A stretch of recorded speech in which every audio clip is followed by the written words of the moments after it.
Familiekerk Bottelary in Brackenfell. Mag jy iets hier van Jesus ervaar wat jou lewe sal verander. Baie welkom.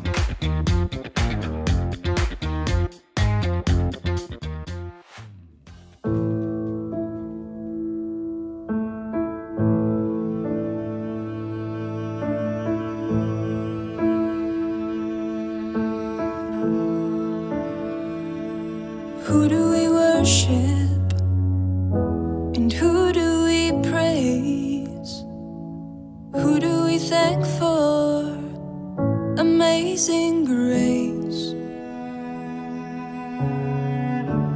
When I walk through the valley of the shadow of death, who will be with me to hold my hand? His name is Jesus,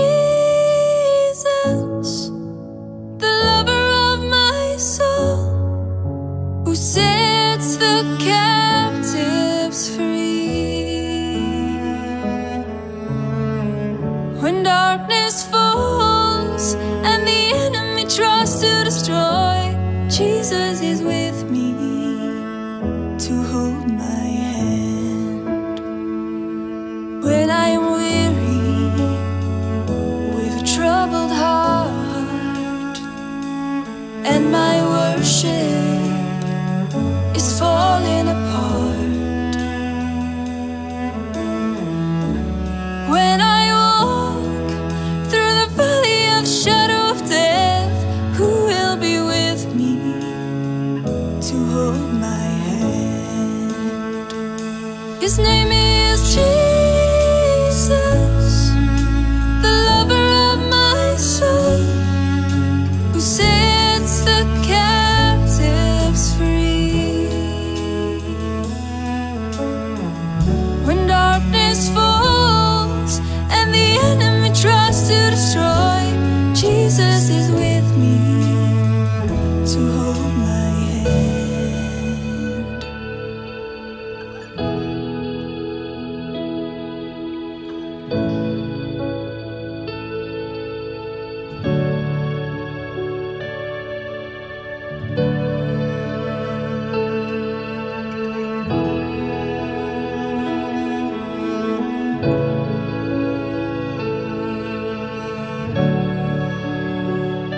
If I fail to call on Him, the stones cry out His holy name. Let us proclaim the risen King, the great I am, our victory. And if I fail to call on Him, the souls cry out His holy name. So let us proclaim the risen King, the great I am, our victory. And if I fail to call on Him, the souls cry out His holy name. So let us proclaim the risen King, the great I am, our victory. His name is Jesus.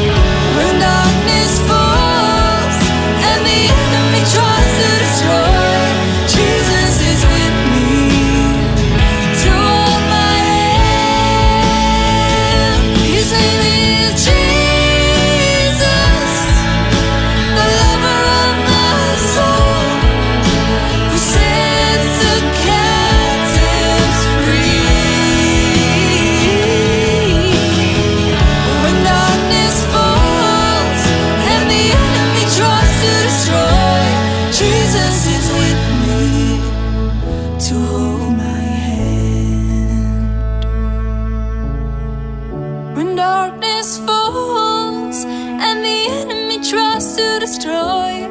Jesus is with me to hold my hand. Jesus is with me to hold my hand.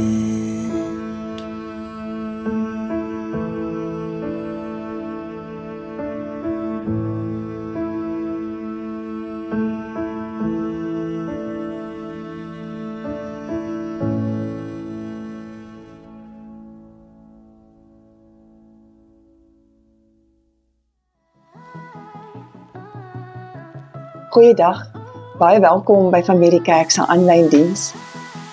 Ek het gewonder of jy dalk ook van daai mense is wat baie keer kan sê, "Sjoe, dit voel so vir my of die vreugde uit my weggeneem is." Jong, daai ou was nou so lelik met my, hy het al die vreugde van die dag weggevat. Ek het geen joy meer nie, want ek sukkel met die kinders, ons sukkel met finansies, en ons sukkel met ons verhoudings. En dan sê ons vir mekaar, my vreugde is gesteel. Ek weet nie of dit vandag vir jou so is nie, maar ek glo die Here wil hê ek en jy moet vandag 'n bietjie gesels oor hierdie vreugde wat ons so najaag, vreugde wat ons so soek in ons lewe.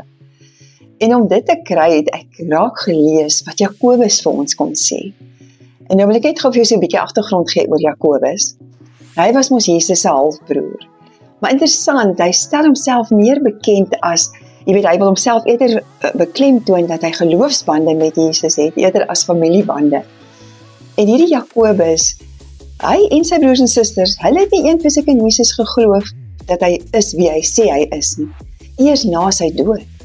En ons lees ook in 1 Korintiërs 15 vers 7, waar Jesus by Jakobus self aan hom verskyn het na sy opstanding. En hoor hierna, as Jakobus net eenvoudig uitverkoop vir Jesus. Dit is eintlik so wonderlik om dit te sien, en hoe hy net eenvoudig van krag tot krag gegaan het om Jesus se boodskap uit te dra. En daar word vertel, hy het so baie tyd in gebed deurgebring, dat sy knieë so eelterig geraak het soos die van 'n kameel. Kan jy dit oorvertel? En hierdie Jakobus, hy was later die leier van die kerk in Jerusalem. En hy is die ou wat amper net soos Paulus baie reguit met die mense gepraat het, maar ook in die eenvoudige taal, dat ek en jy enige een dit kan verstaan wat hy wil kom sê.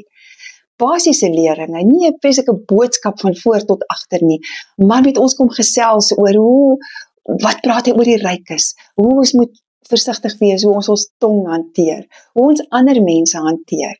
En dan wil ek vandag net jou aandag kom bevestig op wat hy vir ons kom leer in hoofstuk 1. Want jy sien, vir Jakobus het dit daaroor gegaan, om mense te help, om hulle Christendom prakties te kan uitvoer. Want op daardie stadium was die gemeente onder geweldige druk. As gevolg van die regering, en ook as gevolg van hulle vervolging. Ken jy van druk? Ken jy van om te kan reageer en funksioneer in 'n omgewing waar daar gedurig vingers na jou gewys word, of waarin jy moet mooi trap en reg trap en jy net die regte ding doen? Hierdie gemeente was daar. Wat ek amper vir jou wil vra, ken jy die drukpot? 'n drukpot, 'n stoompot effek?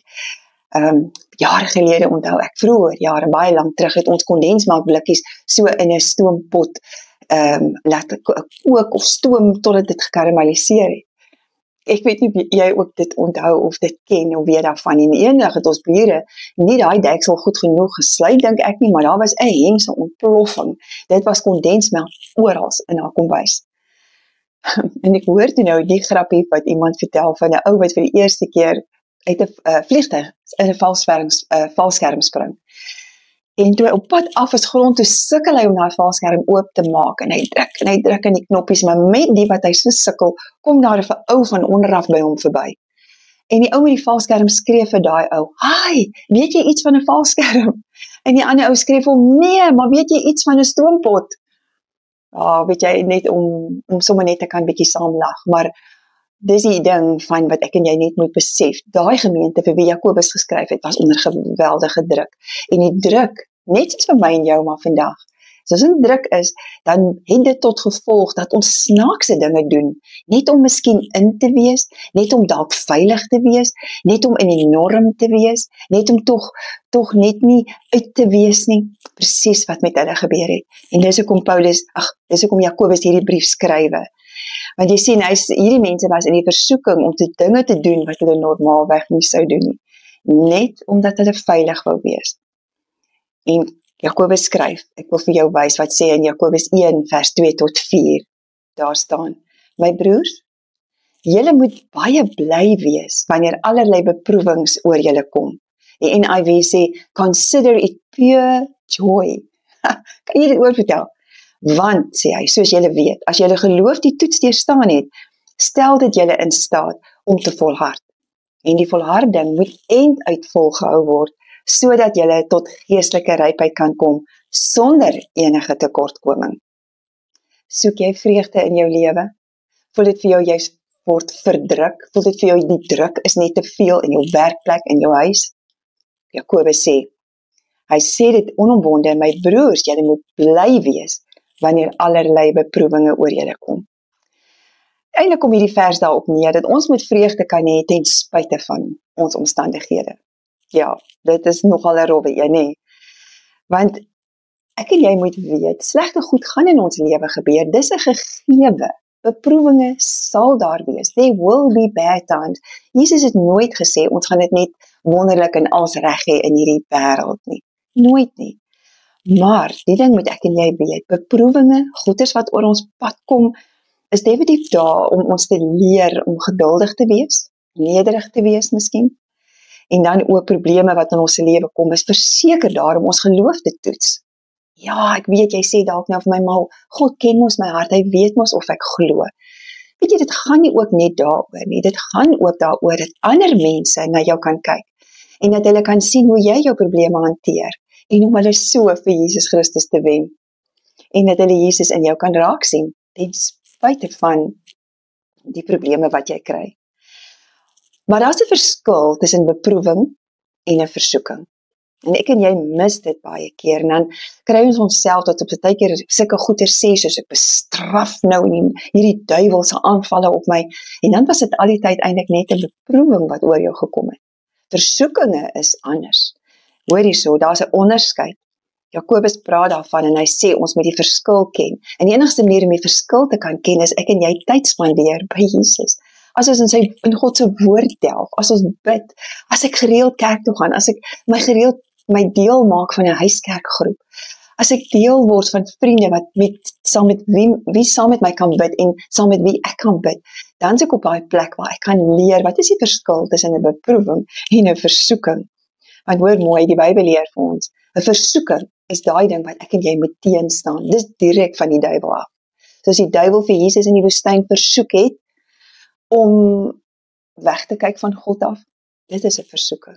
Beproewing is dinge wat ek en jy eenvoudig aanvaar in ons lewe. Jy sien, en hoe ken ek die verskil? Jakobus gaan verder en dan sê hy in vers 5, as een van julle wysheid kort kom, moet hy dit van God bid, en hy sal dit aan hom gee, want God gee aan almal sonder voorbehou en sonder verwyte. Kan ek vir jou gou die boodskapvertaling lees, want dit is soos wat ek en jy praat, skryf hy. Hy sê, as julle egter in 'n situasie kom, waar julle twyfel oor wat die regte ding is om te doen, gaan vra vir God. Hy sal nie snaaks van julle dink of julle verwyt omdat julle onseker is hoe om vir hom te leef nie. Hy sal julle eerder help met alles wat julle nodig het. Gaan vra, hy sal gee. So as jy wysheid kort kom, as jy sê, Here, ek weet nie wat is hierdie 'n versoeking of is dit 'n beproewing? Vra vir God. Here, wil U ek met hierdie een beveg of moet ek dit aanvaar? Kom ek gee vir jou 'n voorbeeld. Sê net maar as jy's 'n ouer van tieners en hulle is in hulle puberteit. Goeie genigtig. Wat 'n ouer sal nie weet, hulle wil sê ek word nou lelik versoek deur die duiwel, het ek al mense hoor sê. Maar weet jy, ek sou nie dit so stel nie. Dit is 'n beproewing miskien vir baie ouers. Maar die basiese ding is, jy gaan nie nou die puberteit uit jou kind uit bestraf nie. En dit is nie 'n versoeking nie. Dis 'n normale iets wat in jou kind se liggaam gebeur, en die Here vra net van jou wysheid en geduld om mooi met hom te werk en hom te help om deur daai fase te kom. Geef hom liefde, bid saam met hom, bid vir hom.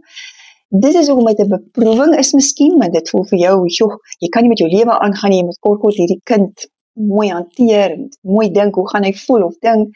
Party kinders kom maklik deur puberteit, ander kry swaar. Maar die punt van die saak is, dit is nie 'n versoeking nie. 'n versoeking, is soos wat Jesus van die duiwel ervaar het in die woestyn.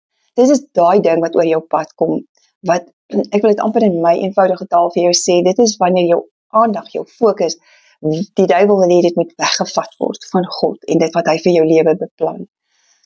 Is daai tye in jou lewe wat jy fokus op wat mense nou van jou sê, wat mense van jou dink, die rigting wat mense jou instuur, wat jou skuldig laat voel, want jy het nou verkeerde goed gedoen, en nou dink jy in jou kop vir vergelding, en hoe gaan jy die persone terugkry, nou is jou gedagtes in jou lewe is vasgevang in die ongelukkigheid wat die mense aan jou gedoen het, of die omstandighede.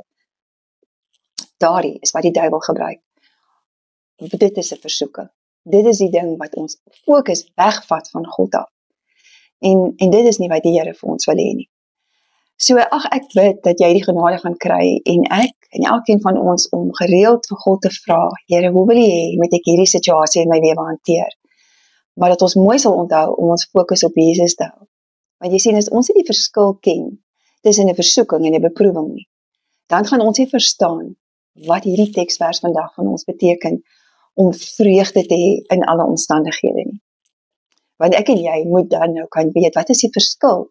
Want daar is 'n verskil tussen vreugde en plesier. Baie ouens sal sê, dis 'n taalding, in die Bybelkonteks is dit amper dieselfde woord, maar tog is daar 'n verskil. Daar is 'n verskil in plesier, of nou geluk te hê, dis tydelik, dis nou, geluk en plesier is iets wat net my gebeur, byvoorbeeld, ek begeer daai mooi paar skoene, of ek begeer daai motor, of ek kry 'n bos blomme, of, ek is baie lief vir sponskluitjies in die winter, met suiker, pypkaneel en suiker, dit geef my plesier, dit geef my geluk. Iemand anders hou dalk van lekker groentesop, jou van malemelery, party mense wil graag by dansbaan wees, party hou van perdry, ander hou van rugby speel. Dit is plesier, dit is iets wat vir jou geluk het met jou gebeur. Maar vreugde is iets anders.